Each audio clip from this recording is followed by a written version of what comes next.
Hey everybody, it's Zach from Myshire Farm, and tomorrow, February 1st, we're going to do a life in the day of Myshire Farm. We're going to be doing daily tasks to show you how we take care of the eggs and the quail, get orders boxed up, how we do the poop system, how we organize orders. We're just going to do a daily list of things so you can see how we get your orders together.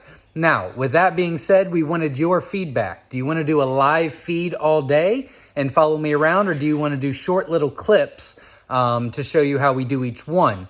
If that's the case, then we're going to do a live Q&A at 7 p.m. Eastern Standard Time tomorrow night with Papa the Builder and myself to answer any questions on the videos that you watched. So give me your feedback in the comments so we know what you guys want to do. Thanks. Have a great day. And remember, tonight, 7 p.m. Eastern Standard Time, I'll be going live right here on our YouTube channel announcing how we are going to be doing the day in the life of tomorrow. And I've got some fun surprises lined up, so stay tuned. We'll see you then. Thanks.